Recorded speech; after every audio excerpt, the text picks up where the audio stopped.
Live. And folks, welcome to another edition of the Michigan Football Breakdown.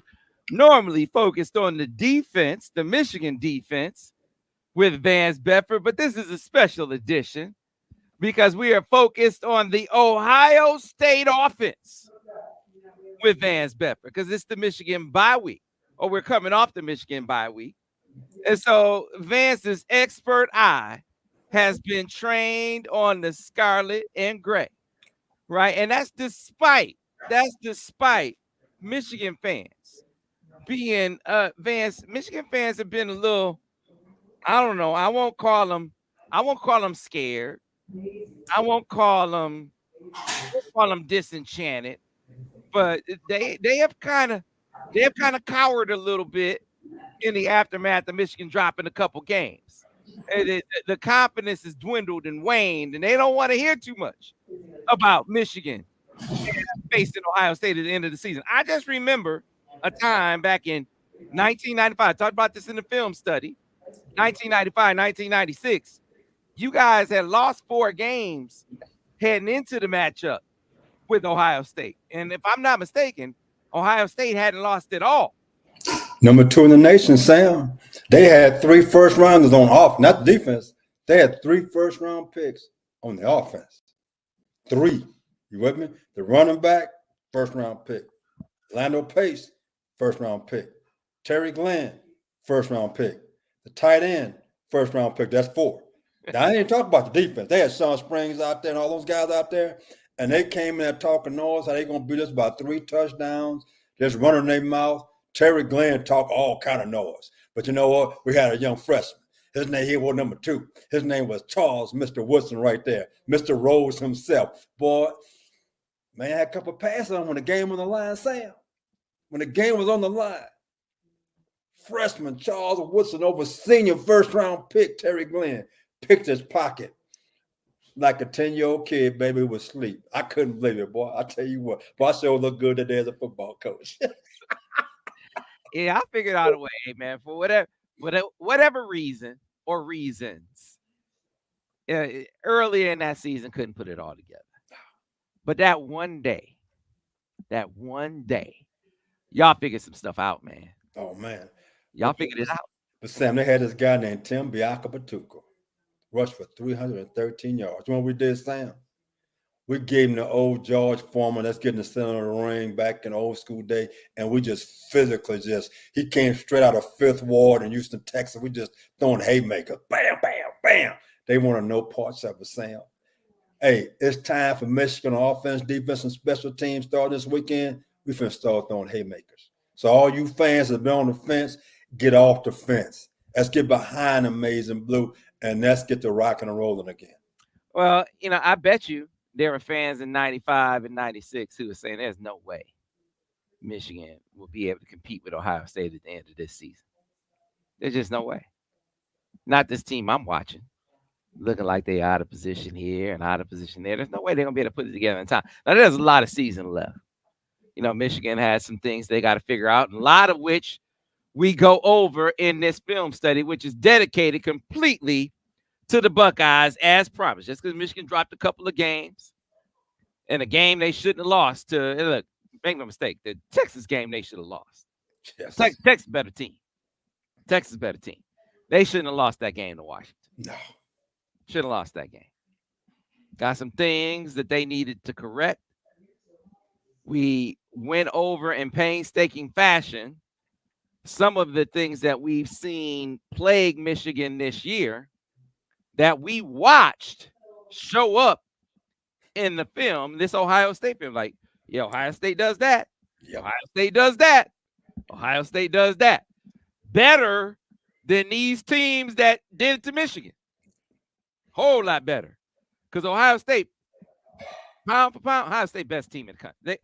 There is not a more talented team in the country than the Ohio State Buckeyes. Sam, let me add something to that. Prior to this weekend, not counting Penn State, every team in the Big Ten that had to travel 2 time zones, they have lost. Think about that, Sam.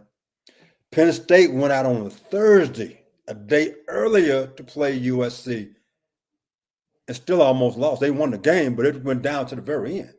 So that time zone difference has played a big factor in a lot of games. It really has. To me, we play Washington in Texas. We would be Washington again. That's like we did for the national championship. We still win that ball game. Those two time zones have taken a cause and effect on every Big Ten team. And now, I'm not making excuses. I'm just telling you what the facts are. And we are where we are right now because we put ourselves in that position. Those two losses, you said it. Texas was a lot better football team. It wasn't even close. Washington was not. So we got to find a way to come together as a team and as fans, and let's get this ball rolling again. Yeah, man. And so the things that can be fixed, could they identify the things that can be fixed? Because the part, I think one of the things that you guys got to do as coaches is figure out, identify the things that you can actually address and address them. Because some of the stuff you can't, like you can't fix in the moment. Yeah. So set those things aside, figure out patches for that stuff. What are the things that you can actually do in the here and now? And so I think, Vance, you did a masterful job in this film study of explaining some of the things at Ohio State, frankly, because he news flash, folks. Some of the things that Vance has been pointing out, formation to the boundary and tempo, that, where Michigan was looking so out of sorts against Washington, for instance. Guess who was looking out of sorts against Oregon? Ohio State, defensively, right? Now, Michigan is going to have to face Oregon. Michigan see something. So hopefully they're working on a lot of that stuff. Right? But Ohio State presents a lot of those same issues offensively. You can see many of those things in the film study. All right. If you want to see the film study, download the Autograph app. It is free. My friends at Autograph, they came to the rescue. And they said, hey, man, Vance is a retired coach. I mean, if Vance wanted to work, he could be working right now. You know how many how many NFL coaches want Vance to come work for them? You know that? They NFL teams trying to hire Vance Bedford right now. Sharon Moore tried to hire Vance Bedford. You know that? I hope I'm not telling any secrets. But yeah, coaches want Vance Bedford to come work for them right now. But Vance is working for you guys. So, I mean, we gotta help the man get some steaks or something. That's what Autograph came to do. So, folks, you want this man to be compensated for his effort, the least you could do is download the Autograph app so you can watch the film studies for free on the Autograph app.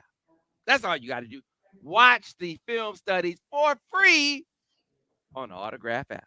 You know how you can do that?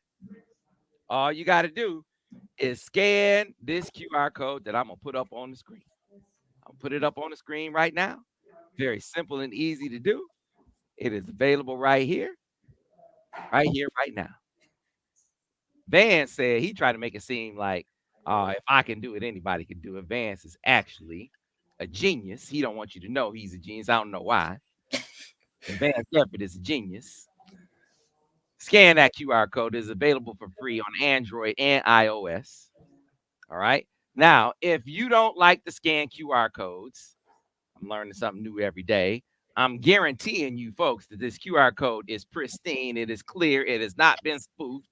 It has not been hijacked. This is a clean and pure QR code. But for those who don't like to scan QR codes, just type in this link, link.ag.fan/Sam Webb. Link.ag.fan/Sam Webb. And you can download the Autograph app from that link. And you can get the Autograph app there and start enjoying the film studies, which go up on Wednesdays. This week, it is all about Ohio State. Al handles the Ohio State defense. Vance handles the Ohio State offense. And I am telling you, these breakdowns are more thorough than anything anybody from Ohio State has ever done. I promise you these breakdowns. So be sure to check them out. And then we get back to doing Michigan in the coming weeks. And the better thing is, as you enjoy these free blogs, these free podcasts, and these film studies, you and we do these points for rewards like tickets to events and the whole thing that Tom Brady and his crew came up with. A great concept that our friends at Autograph came up with. All right, with that, Vance, let's go ahead and get into this breakdown. So, is Ohio State different? Are they different with Sam, they're a lot different. You have a different guy with a different philosophy. He wants to run the football. He is going to run football. He's running duo. He's running counter. He's running quarterback power, quarterback pin pull play. He's lining up in empty. He motions, I would imagine, 60% of the time. It's eye candy. He's moving guys around, trying to make guys think. If you're a zone football team, it makes you think. He's trying to get angles to run the football. Now, against Michigan State, against Iowa, he rarely attacked the two guys inside. Everything was on the edge, some type of sweep. Even the counter was outside. And off of that, off the duo, it's a duo read. It's always a bubble outside or a slant outside. So it's a lot like the University of Texas. The difference is the quarterback's a runner.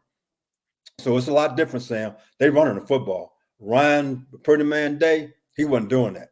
He wasn't gonna get his, hey, Sam, he got hairspray in his hair. He wasn't gonna get his hair messed up, Sam. Not Ryan Day. My man they got right now, he don't care. He come to work in his pajamas, house shoes, hair messed up. He a football coach. So when we get ready to play those Dutter Bucks, we gotta get ready to stop the run, Sam. Hey, Vance. Hey, Blake Name said, "Are we allowed to blame Vance for the blown coverages this year since he didn't take Sharon's offer?" Oh my God. Man, hey, Sam, I done told people I'm retired. I am not coming out of retirement. I am right where I need to be. Hey, I just left Houston, Texas, spending time with my dad. That's why I'm retired. So no, don't blame me. I've had enough blame on my last 35 years coaching, so I'm good. Oh my goodness. Hey, that's a curveball right there now. Hey, man. Hey, maybe we could get Vance to do some consultant work in his spare time. Something I don't know. Anyway, but that's hey, I told y'all to contribute to the Buckeye breakdown. That's like pay. That's like analyst work. I'm trying to tell. I'm trying to help you help Sharon. Help you. What did he say? What did Jerry Maguire say? Help me help you. There you go, right there. That's Help. it. Come on now. Come on, folks. Get with the program.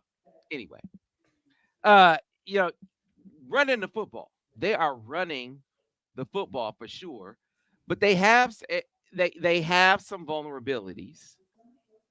With all the talent, they got I think Jeremiah Smith, for all the talent they have at receiver. I mean, as freshmen go, I think he's the most talented freshman receiver of all these guys they had. To me, I think he's the most imposing freshman guy that they've had. They of all these guys. If he could come out as a freshman, he'd be a first round pick. I think so too. I'm talking about right. If he could come out as a true freshman right now, he'd be a first round pick. That guy right there now. I'm like Iowa. Even Oregon sometimes they roll up on him, play a cloud and have Phil over top of him. They said this guy, he's not gonna beat me. And so hopefully we do some of the same things. We don't match up with him. I've been honest right now. I know we're talking down the road. We don't match up with that guy. We really don't. So we get in the ball game, let this guy get a free release on us. It could be a long day at the office. But I know Wink's not gonna allow that to happen. I already know that right now. And talking about their weakness, I think is up front. I do too. Michigan State, Iowa, and especially Oregon, they took advantage of that where the quarterback had guys open at times, but he's running for his life. And that's the difference. So movement up front, it affects their offensive line. They struggle with movement. And we hadn't moved as much unless we're zone pressuring. But if we can do some four-man movements, I think we'll be okay. And we could get to that quarterback. The quarterback is different. He's an athlete. Yeah, I don't think this is hyperbole. Steve Horn said Smith is most NFL ready freshman. wide receiver since Sammy Watkins burst on the scene. Little known fact: Sammy Watkins was committed to Michigan silently, and then Rich Rodriguez got fired, and he backed out of that silent commitment to Michigan. I have recruited his brother to Florida. His brother was a defensive back. Okay. Jalen White, he played in the league for about 4 years. Okay. Yeah. So, I think like Ohio State has been loaded with receivers, but as freshmen go, I think he's the best of the bunch as a freshman. Yes. I don't know how things are going to map out because all those guys have really developed, and many of them into first round picks. So I don't know if he's going to be the best of the bunch by the time he's done. But as a freshman, Sam, you remember Plaxico Burris at Michigan State? I do.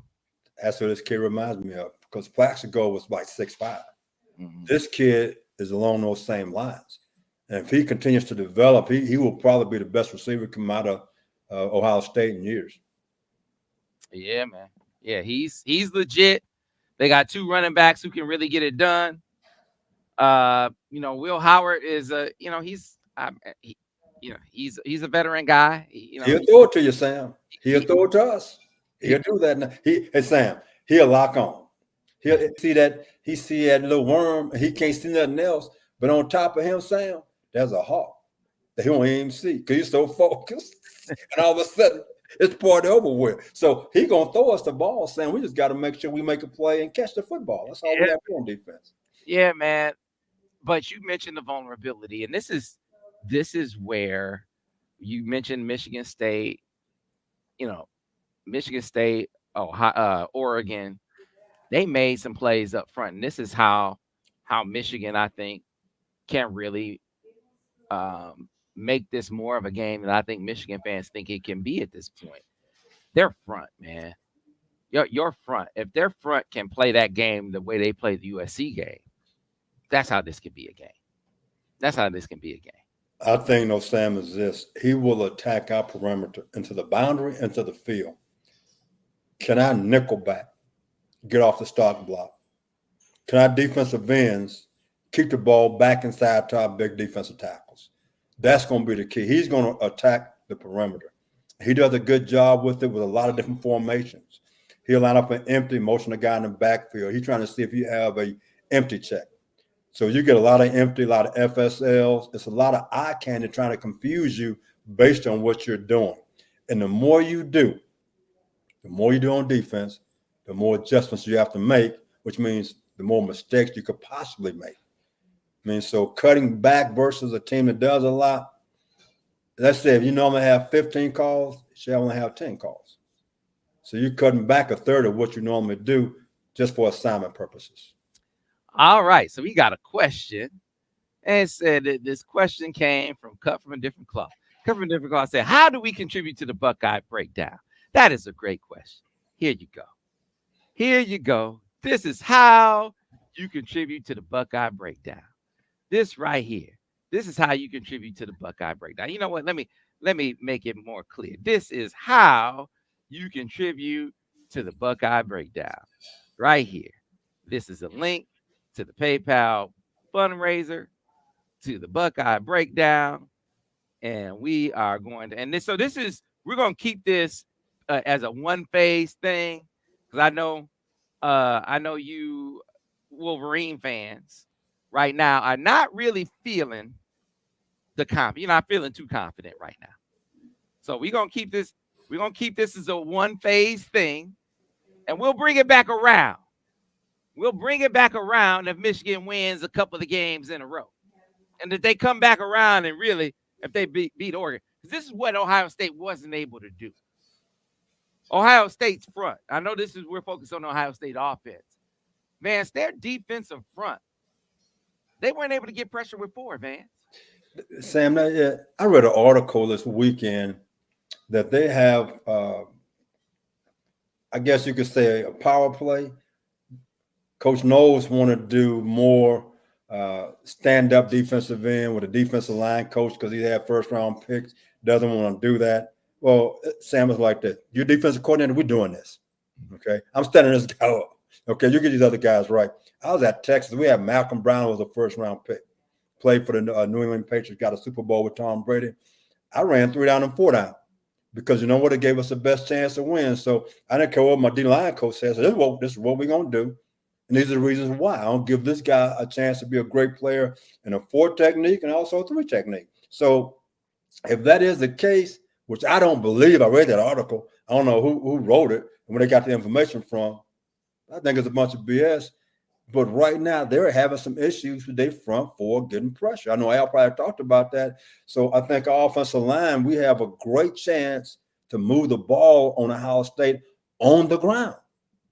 And that's been one of their weak spots over the past several years when we played Ohio State, is running the ball down their throat. I mean, my man, D. Edwards, he loved playing against Ohio State now.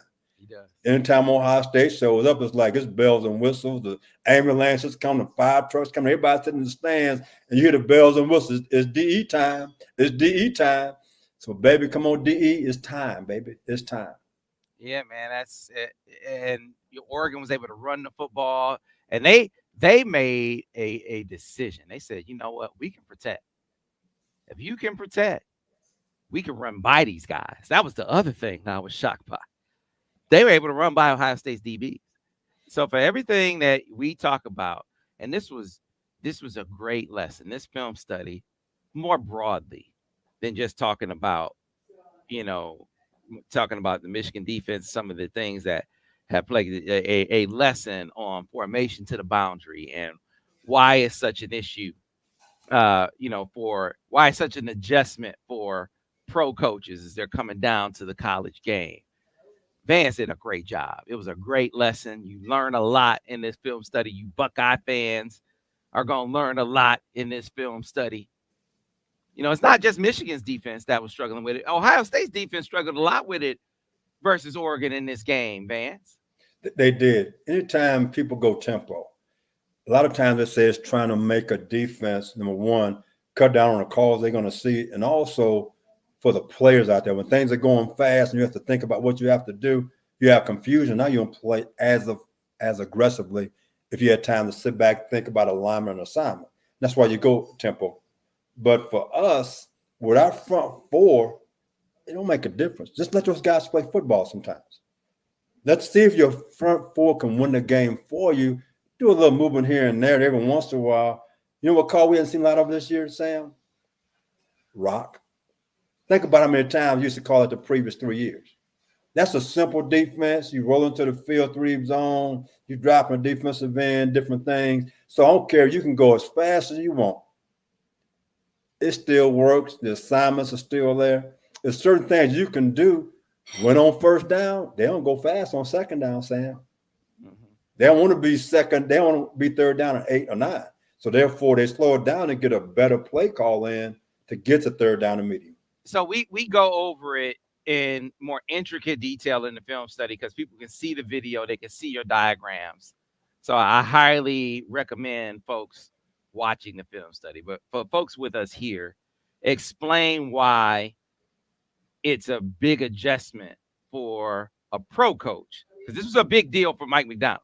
Like, people might not remember, but it was an every week thing back in 21. You were like, Sam, they got to fix it. Formation to the boundary, saying FSL. You kept saying FSL. I was like, what is that? FSL. You were talking every week. You were FSL, Sam. He got to figure this out. Pro coach, he got to figure out FSL. You every week. And it really wasn't until the Michigan State and tempo and the combination was a problem for Mike McDonald really up until the Michigan State game. Yeah, most teams, think about this. The pro hashes are not as wide. So technically the ball is always in the middle of the field. There's a wide side, but the ball is always in the middle of the field in the NFL. Therefore, you set your defense to strength. College football is different. The hashes are a lot wider. There's a big difference. So you truly have a wide field, you have a short field. So now when you put FSL, that means you have 3 receivers to the boundary and 1 to the field. Most people, for example, they put their nickelback to the field. So even last year, anytime I saw FSL and I saw Mike to the field, like, we got his own blitz on. We either got his own blitz on. So the offense know that. And because most of the time your drops are dropped to the field. So they flooding the boundary, Sam. Sometimes you're short. It is a big difference. You have to work on that. That's why you always hear me talking about if you count to 3, you can play for me, and sometimes 4. So your drops are based off of what the receivers are. So let's say I'm a will linebacker and we're playing quarters, and you're a quarter flat technique player. Your alignment's always a number 2. So let's say it's trips into the boundary. Well, guess what you got to line, Sam? To the boundary. The Mike, you relate to number 3. So if number 3 is to the boundary, guess what? Instead of being a 30 to the field, you better move to a 30 to a boundary. That means not a nickelback who's normally in space. He got to go into the box.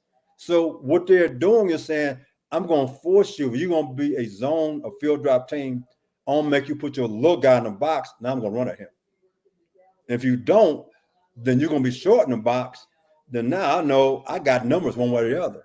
So it's a great way for our offense, and especially quarterback, to recognize what's going on, because they hit Oregon FSL for a big play. Think about it. They didn't have enough guys. And that's a big thing, is just to count. If they can't count, if your players can't count to 3 and all the zone pressures we do, we're going to have guys running sky-free when we get to the quarterback.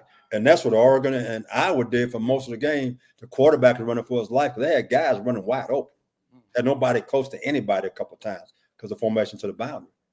So hopefully we get that cleaned up. We've had 2 weeks. We don't play Ohio State, but you know what? We used to always slip in plays that Ohio State ran my time in Michigan. You slip a play in. And so, yeah, this is what Illinois is doing right now. It's Ohio State play. It might be an FSL play to see if our guys can count and get lined up versus all of our different schemes that we have.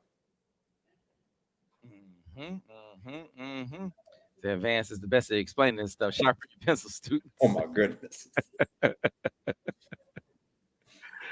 Hey, so he said, so Vance, you're saying it took McDonald to leave for the Ravens before he could count to 3. I guess I have to hope. He didn't have to deal with it at the Ravens. You don't have to deal with it. NFL is different, Sam. It's totally different. Man, once you get set, if they motion and nickelback runs with it, it's always matching up. If you look at 100 and plus college teams, most of them, if you're not playing straight man-to-man, most of them are field defenses. In other words, 11 personnel, nickelback is going to the field, and everything's set off of that. So if you put your strength to the boundary, nickelback steals to the field. So what's the simplest?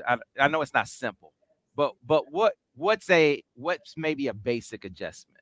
What's an adjustment? Man? Well, to me, again, as you know, I've always said this. I like quarter, half. And so I'm cloud to the boundary with a half field guy, and I'm quarters to the field. So now for all my guys, my nickel, my Mike, and Will, the nickelback aligns number 2 to the field. Okay. If they put trips to the boundary, he slides into the box. The Mike relates to number 3. The Will linebacker, he relates to number 2 to the boundary. And now, if I got to get my nickel back in the box, you know what I'm doing to my front, Sam? I'm protecting my little guy. I'm running the stunt so you can't get to him. So now the ball has to spill outside. He can use his speed.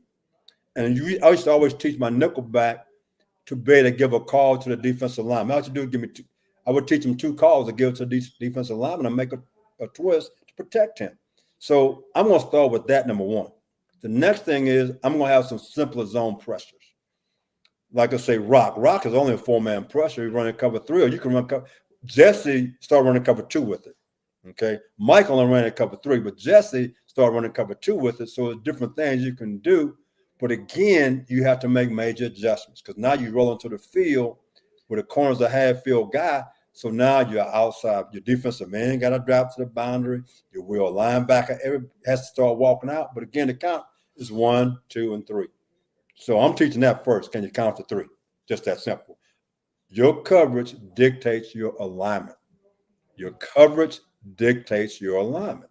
If you understand that, we can always get aligned properly. How much of it was, so you got 2 factors at play. McDonald and Wink are pro guys, but they're also, but you also have the fact that they aren't secondary guys either. Because Jesse was a college guy, but he's also a secondary guy. So is it more that Jesse's a secondary guy, or is it that he's a college guy, or is it both? It's a combination of both. Remember, Jesse was with the Ravens at one point in time, but he spent a lot more time in college. So when he came to Michigan, he was already making adjustments. He had already seen FSL. He's seen tempo because it was in college football already. So it was a lot easier for him to make those adjustments. Plus, as a secondary coach, he's going to do more things coverage-wise than a linebacker coach does because he understands coverage. He knows what his guys can do because he's coaching those guys. I was the same way. I'll make a call that another person might not make because I know what my DBs can do. I was always a pressure guy because I felt like I knew exactly what my DBs can do because I told them right now, if you can't count to three, me and you and Gatorade on the sideline together. You like grape, I like red. It's all good. So I wouldn't matter to anybody. And that's how I coached the game. And I watched Jesse, how he did things. He did a lot more things coverage-wise than Mike did that really benefited the Michigan defense. So what about tempo, Vance? Because I mean, man, they Oregon got Ohio State with tempo. They It's got first down, Sam. You got to win on first down. If you don't win on first down, second down, they're going fast again. And they go fast and make you simplify it. And working with Urban Meyer taught me a lot, and talking to a lot of guys in the Big 12, their biggest thing is we going fast to keep you off balance. But we get to, if you win on first down, we don't want to be in 3rd and 7 plus. We're going to call a play to get us into third down and medium. So winning on first down is the key. And talking about Oregon, which we do have to play, Will Stein is an OC. He was our quarterback at Louisville. He was a GA for us at the University of Texas. There's a lot of screens. It's RPO screen all over the place. It's a lot like Texas. They can just go a lot faster. So it's screens, and they got a lot of speed outside to throw it deep. Yeah. So I mean, Ohio State can go tempo too. I mean, so make no mistake. And Ohio State hit you with FSL too. They hit a big play on Oregon. They did. So a lot of the stuff that Oregon did to Ohio State did to Oregon. Oregon just did it more. Yes. Oregon just did it more. And did it better. They did it better. Right. So yeah, both of them are going to present problems to Michigan. Now, what Michigan has over both teams, Michigan's defensive line is better than both squads. And so this to me is what I wonder if it's the adjustment. But Sam, I got to talk about that, is that what they're doing offensively up front, they don't really attack you a lot inside. They run duo, but it's duo read. So they're finding ways to eliminate those guys inside where they're not effective. That's where they work more outside those guys. You see a lot of fly sweep. When they run the counter, it's more outside. They're trying to get from the defensive end or wider. I mean, so they don't attack inside as much. So they find ways to eliminate those guys. In the pass game, those guys got to get a good push. So they're going to find ways. Against Iowa, they rather attack those guys inside. When they tried to attack Oregon inside, Oregon moved quite a bit from 3-4 to 4-3, and the movement just killed Ohio State's offensive line. So they'll run play action pass. They'll pull a guard thinking it's a counter, but it's a drop back pass. And they do that to get angles on the big guys up front. That's why our defensive ends got to win. Mm-hmm. And so far this year, except for the Texas game, our defensive ends, they won for us quite a bit. Isaiah Stewart's been playing really well.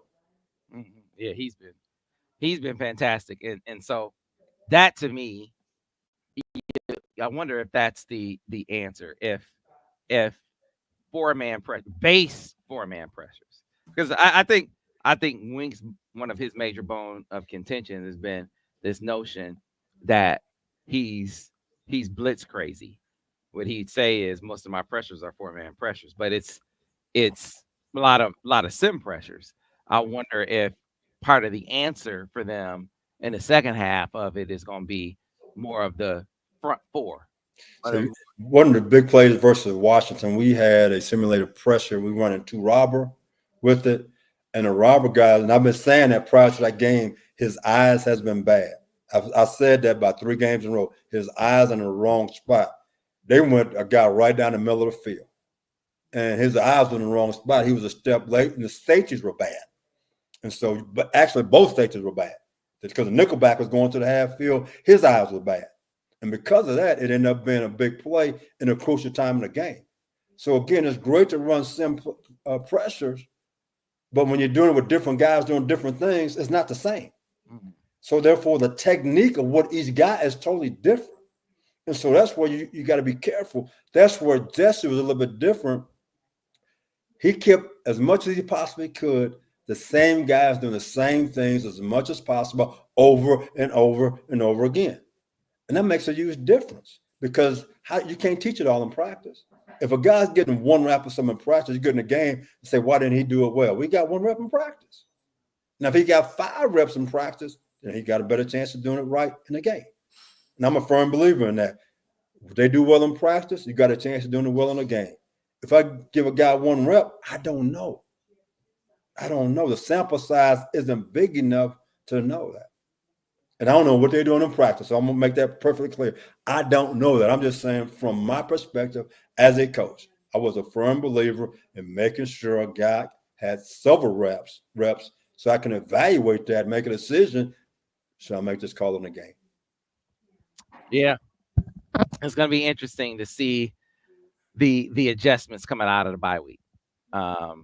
This Illinois game is going to be really telling, I think. An Illinois team that, wow, they were in a dogfight versus Purdue. Unbelievable. Purdue put up 49 points. It's like, Purdue's terrible. yeah, right. I mean, and Purdue was a team that they were talking about how do they get out of the Ryan Walters contract. It's like it's that bad. They just hired Ryan Walters. I know he worked at Illinois. He got the cheat code on the defense because it's his defense at Illinois. But damn, he should be able to put up 49 points. Wow. So that's a team that had to pull out all the stops just to escape last week. And so Michigan's offense should have gotten some clues how to attack that Illinois defense a little bit. You hope they figure some things out in the break. Got, Jack Tuttle a little comfortable. And then defensively, have they been able to figure some things out? You mentioned FSL, work some things out tempo-wise, get a little healthy. And then you mentioned some strategies. Vance, that's the part I don't know. Because you talk a lot. Al is talking a lot about his chess piece guy is Donovan Edwards. He wants to see them do a lot more with moving Donovan Edwards around the board. You want to see them do a lot with moving Will Johnson around the board. Yes, I do. If he's healthy, he's my nickelback. Your nickelback must be a very productive guy. And right now, our nickelback, I know he's been banged up, but even prior to him being banged up, when Dax left, I was like, man, we're in trouble. And you talked to Clinks, and he said, "Nah, you're gonna be shocked." And we were shocked for 2 years. Mike did not a good job, but a great job. So I've seen 3 years since we've been doing this show of a nickel position being very productive. Right now, we're not getting that. So we're not getting that. Find a way to get it. What do you have to do? Okay. Does Will have the awareness to go in there to play nickelback, to understand how to play zone, how to play man, how to blitz? Because right now, the productivity right now is not very good. The better your nickelback is, Sam, that's going right down the middle of your field. The better your defense is. Okay, now if you can't do that, then find ways to help your nickelback out. What are you doing that's keeping him from being productive in your defense? Cut back on some things. Give him a chance to be successful. And right now, I know he's been nicked up, but he is an anchor on the defense. I'm not talking about the kid. I'm talking about just how we're using him where he's hurting the defense right now. And that's not his fault. That's not his fault. We got to find a way to help that young. If we don't move guys around, find a way to help them be successful, which is going to help our defense be successful. Whatever that may be, we got to get that done. All right, folks, if you have questions for Vance Bedford, even you Buckeyes, if you have questions for Vance Bedford, you can put them in the chat right now, and we will start knocking them down. Again, if you have questions for Vance Bedford, put them in the chat, and we will start getting them in for Vance in this Buckeye breakdown. And super chatters, you go to the top. Okay, super chatters, go to the top. All right. And so Munir has already gotten in a couple super chat questions. So you go right to the top, Munir.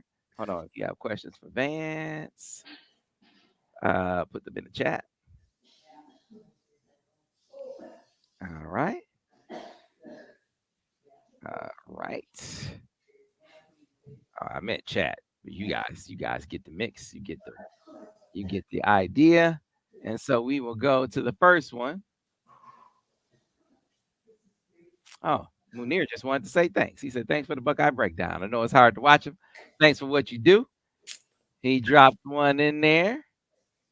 All right. John Walls wants to know Vance is number 10, Denzel Burke, the corner for Ohio State. Is he really that bad? They No, work right no, by no. The receivers from Oregon, them guys can run now. They little guys in space, they can get up and go real fast. And I believe Ohio State underestimated the ability of the quarterback and the receivers, and they paid a price for it. So that kid is not a bad player at all. He just, like I said, they misjudged the speed of those receivers. They got to run by. It's just that simple. All right. Next question for Vance. Says Steve Horn said Oregon was playing some interesting fronts. They had some 3-man lines shifted away from the strength of formation. Did you notice that? They play a lot of 3 down. That's their base stuff. They're 3 down, 4 down. He came from Georgia. You know, he worked for Kirby for quite some time. But right now, because of the conference they were in, they play a lot of 3 down. Then they'll shift to a 4 down look. They got a guy who's a stand-up defensive end. He's a fourth rusher. Sometimes he's off the edge. Sometimes he's rushing the middle. They do different things, and they move the front a lot. They don't play stationary. They moving all the time to make the offensive line have to find them. And several times you go to the film study, they turn guys scot-free. Sometimes the tackle just totally whipped the guy. He's in the backfield unblocked because of movement. And again, Ohio State's offensive line, they struggle with movement. All right. Adam Shepardson on YouTube says, if our secondary gets it together, we can win the big games. We get teams in the obvious passing situations, then bust coverages. It's so frustrating. Adam, it's not just that. There's a lot of things. Let's look at the last 3 years compared to this year. We're not getting the same pressure that we had in previous years. Also, I keep making this point. Our nickelback has been from Dax, when we first started doing this, Sam was a senior. Mike comes in as a junior and a senior. Now we got another guy in there. Our 2 linebackers, they were 6th and 5th year players. We had a lot of communication, a lot of leadership. We're lacking in those areas, guys that can correct things. So when these young guys get out there playing, there's nobody to direct the traffic anymore. It's like you go to a stoplight and the stoplight quit working. Well, who goes? The guy on the right goes or left goes. No one knows what to do sometimes. And that's where we are. And that's why we have blown assignments in the secondary. But guess what covers it up? A great pass rush. Oregon had a great pass rush. Ohio State had guys running scot-free. But the quarterback was running for his life. He couldn't find him because he's running for his life. But he had time. They might have 3 or 4 more touchdowns easily. But he didn't have time. All right. Next one. All right. Yeah. Good. This good therapist said, "Can Will play nickel?" Because that slot is killing us. So someone else is on the same wavelength as you, Vance. Question for Vance: anything Oregon did defensively that Michigan could replicate? No. Now you got to run your system. The only thing I would say, if I'm going to run, Oregon State plays some quarter half. They roll up on number 4 now. Number 4 is a real deal. That receiver for Ohio State. And we already run some cover 6. We already do that. So I think some of that will benefit us to simplify things, to get guys doing the same thing. I'll go back to this again, Sam. Even if we're letting go to nickel, we're playing field corner. You know, other corner going to learn how to play an excellent a cloud technique. He's going to learn how to be a cloud corner. We're going to have to take all the heat. I'm going to protect my other guy by playing quarter half. It's a way to protect guys and get better at doing those things. Again, when you start doing a lot of things with guys who haven't showed the confidence, Sam, you have problems. And that's not the kid. The coach got to find a way to get that kid confidence. What can he do? The DB coach got to go to we can't do that. I used to do, when I was a DB coach, I worked with Greg Madison and Jim Herman at Michigan. I said, we can't do that. I said, that guy can't do that. If you do, you're setting us up to get beat on game day. I'm just letting you know right now. If Vance go coach, I'm just telling you right now, he can't do that. I'm not that good of a coach. I watch him every day. He can't do that. Sometimes you got to step up that way. And if you don't, that's on the coach. Simplify it for your players so they can play at their best. And I'm going to say it again. Will, if he can't play nickel, but you my field corner. I got to the boundary, you're a cloud corner. We're going to play more quarter, half. The issue is Will has 2 touchdowns playing into the boundary. Think about that. He has 2 touchdowns, interception for touchdowns, playing to the boundary because they play left and right corner. Okay. On to the next one. Terrence Winters wants to know, Vance, why not just run the same defense with the same cause as Jesse Minter? They're different people. How you going to run the same thing unless he is twin? And then they still wouldn't do the same thing. It's virtually impossible. You got to be who you are. As Wink said, both of those coaches work with him at Baltimore under him. So his system is in place. But the thing about it, they did things differently. They really did. They weren't as aggressive. They're more zone guys. They're more some form of 2 deep, whether it's quarter, half, keeping things in front. Jesse did more disguising than Mike did. Wink does a lot of disguising. You heard me say this in the past. I love disguising. Don't disguise yourself out of doing your job. Some of these young kids are over disguising. Now they can't get back to their job, and the ball's going right by them. So you got to play smart. Tell your kids, hey, put yourself in position for success. It's just that simple. 2 different people. Yes. 2 different people. All right, on to the next one. Travis says, since Van started these, I literally try to recognize defensive schemes and alignments. Vance, you educating the people, man. Man, hey, Sam, but that's what we all. That's the whole thing about it. I mean, so as we play Illinois coming up, just watch splits of receivers, watch formations. You're gonna have a great indicator of what's going on. You go to our film study versus Ohio State. We said a couple of times, saying, why does the X have a cut split? One time it was a boot. Remember, Sam? The next time was a mesh route. Play with an empty and everybody crossed. So there are some indicators that tell you a lot of things. The nickelback, we saw a post wheel route. Same thing that Washington did to us. The split of 1 and 2 was close enough where you could run that route. Another indicator. So I'm a firm believer in teaching guys that. Not every coach does that, but to me, I want my players to be a coach on the football field. He needs to be an extension of his position coach. And if he isn't, then you're in trouble. You have robots out there playing. Robots get you beat because they can't think. All right. On to the next one. All right. I actually think he said, Vance, do you feel Wink scheme works best with a studded nickel? I don't see how. Of course. Of course it does. It would help out, okay? Also, do you think some of these early tests will translate into more solid performances in the back end of the season? I definitely do. We had growing pains in the first half of the season. This open date came at the right time. During the open date, you go back to the fundamentals. You go back and look at the things you did well, the things you did wrong. Let's correct the things we did wrong and improve the things we did right. So this is a great opportunity. Number one, we had a lot of guys nicked up. Hopefully, they are all feeling better. And secondly, to understand what we're doing scheme-wise and get better in those situations. So I think this open date came at the right time for the football team. All right. The good therapist wants to know. Another one is Munir said, I learned so much from watching these breakdowns of film studies. Appreciate it. A lot of people. The good therapist on YouTube says, any reason Wink doesn't run stunts as much with the defensive front seem to help the secondary? You know, I really don't know that. If you go back to, what was that, 3 years ago with Mike, we brought that up. Remember that? We talked about we need to twist the front more. We said that for about 3 weeks in a row. I say, in the next week, they twist about 20% of the time as a Sam. Mike didn't do that at first. He did not do that.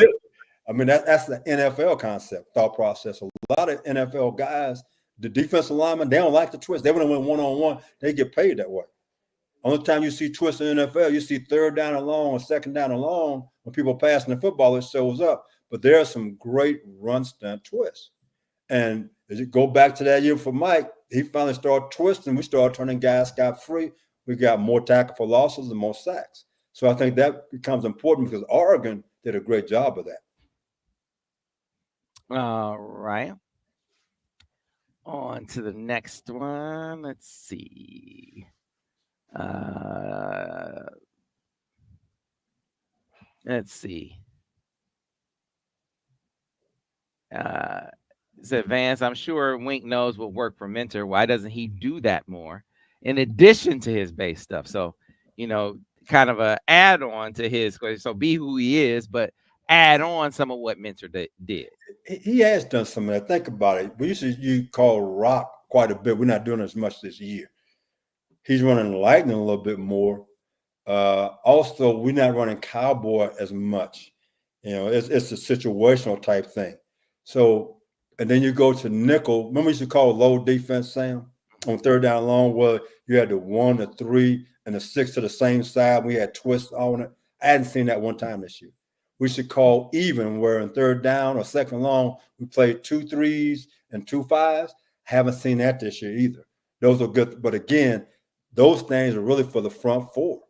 And I haven't seen that this year. I've seen more of disguise and zone pressures and those type of things where Jesse got to a point where I got a really good front four. Guess what I'm going to do? I'm going to let some guys go hunt. We're going to move around and we're going to pressure off of this sometimes, but I'm going to let these 4 guys go hunt. And he had great success in doing that. I think Wink is still feeling his way as far as what these guys can do. And hopefully the second half of the season, you're going to see some things show up that way. All right. On to the next one. Munir says, I think Doug Mallory was the real mind behind a lot of the defense. I could be wrong, though.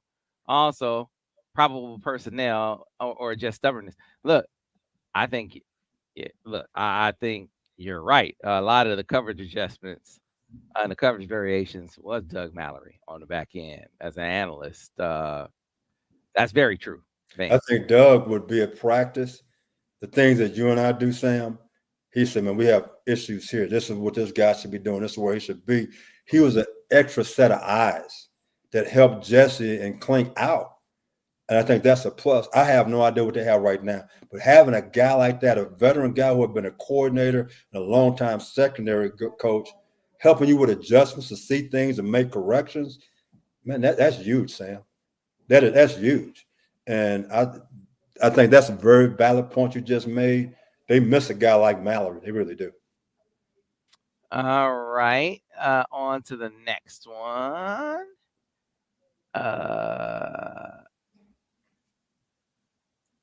This one comes to. This is Steve Horn. Steve Horn wants to know, Vance, if you play Will at nickel and Hall and Hill at corner, how do you scheme to help Hall and Hill? But you know what? You can always help one corner out. On make them throw the long to the field. Just think, the ball on his hash, you're throwing it outside the numbers to the field. You got to have a cannon. And a lot of quarterbacks that you're going to face don't have that. So you can always protect a guy, but our nickelback needs to be more productive. And again, I'd rather see Will go to nickelback to them other 2 guys at corner, because guess what? Number one, they both can run.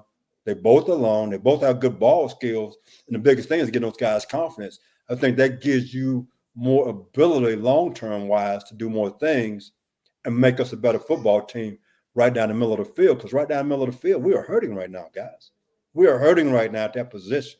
And I'm not throwing the other kid under the bus. I'm just saying that's been a very productive position. It's like Lil Mike had his first interception this past weekend in the National Football League. Dax went from playing safety in the NFL to playing a starting corner. Those are the guys you had at nickelback. So Will is along the same line as those guys if he understands the game like those 2 guys did, which makes you a better football team. It's like in 97, we put Woodson in nickel. We had a freshman, a Will at one corner, Will Peterson and James Willard at corner, and a veteran Andre Weathers. And we lived with that because our nickelback was so productive, it helped us win ball games. And that's all I'm saying. And sometimes in certain games, I'll put Wilson back at the corner and put Whitley back at the nickelback because we needed to shut down and receive out wide. So it's things you can do, rotating guys around. And again, I don't know if Will can do it or not. I don't know that. I'm just saying, watching these guys play right now, we need to be more productive at that spot. Whether you got to coach them and play it differently or put a different guy in there. And I don't know what these guys can and can't do. It's just an observation when I'm saying by watching the games. He's such a high IQ player. I think he's the highest IQ player in the secondary. I think he could do it. Okay. Well, you had 2 weeks to get ready. Okay. His shoulder could be in a sling. Guess what? In that sling, he's going to practice playing nickelback then. I'm just letting you know. I mean, that's just my thought process as I watch us play throughout the year. And like I said, I don't want to throw anybody under the bus. That position has been very productive for 3 years. Right now, the productivity has really dropped off. The next concern is that our 2 safeties, we are so veteran the last 2 years of safety. Right now, we aren't. That's another issue right now. So right down the middle of our defense, where we've been so strong, from the linebackers, the nickelback, and the 2 safeties, guess what, Sam? That's our weakest position right now. And my man 15 is starting to shine, but it's still not up to par what we've been for the last 3 years because of the veteran leadership that we've had. All right, on to the next question for Vance. This one would be, there was one that I missed. That was a very, very good one, and I'm sorry that I missed it from the people. This one time. So there are a lot of terms. You mentioned cowboy, you mentioned lightning. Okay. And so this is someone who hadn't been to the film study. I'm sorry, Welch's McGee. Can I just throw a few, hey, Sam? Yeah. So cowboy is a boundary blitz. So the C in cowboy stands for the C in corner. So the corner to the short side of the field, he's blitzing off the edge, and the front normal angles back to the field. Okay, I call rock. Rock is bringing a nickel slam from the field, and the front angles to the boundary. So it's nothing but old angle and slam football based on either I'm blitzing from the boundary, angling to the field, or I'm blitzing from the field, angling to the boundary. It's just it's a simulated pressure is all it is. All right. A couple more questions for you, Vance. This one from Steve Horn says the 12 man on the field is a tactical move. Oh, someone said let's go back. Let's go back. Someone said was it a cheat move?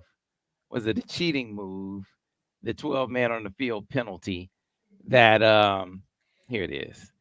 Vance, was the Dan Lanning move cheating by putting 12 men on the field, or was he smart giving up 5 yards for the 6 seconds at the end of the game? He was accidentally smart. He said he did it on purpose. Hey, whatever he did, it took time off the clock. Also, they had 2 or 3 guys on number 4, which took away something. So you know what? He's been around Kirby Smart, who was around Alabama, who was around Nick Saban. So he understands the game. He understands the rule. It helped him win the game. So you know what? My hat's off to him. It really is. He get to a point that after the season, people are going to talk about that and say instead of being a 5-yard penalty, they'll make it a 15-yard penalty. It won't happen again. Let's see. On to the next one. Adam Shepardson wants to know, Coach, if you could improve 2 players on D, who would you coach up first? What 2 players? My nickelback first, and then I'm going to go to my safeties. I'm going right back down the middle of the field. Those guys got to be leaders for you. Every good defense I've been in, I'm going back to Michigan. I had, Marcus Ray and Tommy Hendricks. I go to the NFL. I got Mike Brown, who's a Pro Bowl player. I mean, I look at those guys. The better I was inside, I had my man Calvin at Louisville ended up being a first-round pick. Those guys, they control the whole show. They make sure everybody gets the line right. They make the proper checks. And right now, we don't have that. And they can make open field tackles. They understand the game. We're not strong down the middle of the field at the present time. And that's been a strength of this team for the previous 3 years. No doubt. No doubt. This is a great one from Kellen Sandiford. Should your nickel be the highest football IQ DB you have on the team? The safety. Your safety has to be it. Because when you play certain teams, they're in 12 personnel, your nickelback's not out there. That safety's out there all the time. Mm-hmm. And sometimes you got a safety that can play some nickelback. Your nickelback got to be second. The Mike, the nickel, and then one of your safeties, they got to be right on the same par. They really do, because your Mike linebacker, he gets everybody up front lined up. Everybody. And then your safety got to make sure all other 10 players are lined properly. So all that's important. Like Mike could make checks and get the linebackers lined up. I still remember in the championship game versus Washington, they came up in a bunch. He told the other two corners what to do. They were man to man, and they had the thing covered perfectly. Mike did that. So, yeah, he has to have great IQ, great awareness. All right. Mr. Jones on YouTube wants to know, Vance, what would you say is the biggest thing for the defense to correct for this second half of the season? I wish it was one thing. It isn't. First thing I'm going to say is tackling. We got to become better open field tackling. We got to pursue to the ball with the proper angles. I mean, you look at the throwback they threw to the quarterback in Washington game, we over pursued. Ohio State and Oregon, a lot of misdirection. If you're not pursuing properly, you're in trouble. And the next thing is our communication to eliminate the missed assignments. So those are the three things we need to improve on a lot going to the second half of this season. All right. Only a couple more. Terrence Winters wants to know, Vance, do you think Wink should do less simulated pressure looks? No. I mean, we're getting hung up on what he's doing a lot of pressures. He's doing a lot of things. My thing is this. I don't know what your percentage is. As you break things down, I would say stay in your same percentage, Wink. But maybe let's say if you have 5 simulated pressures, take out 2, only run 3 of them. But keep your percentage the same. So you get good at those 3. The players can get good at executing those 3 plays. It'll make you a better defense. The good therapist. Thanks for the super chat. Man, I appreciate that, man. Yeah, appreciate the super chat. That is big time.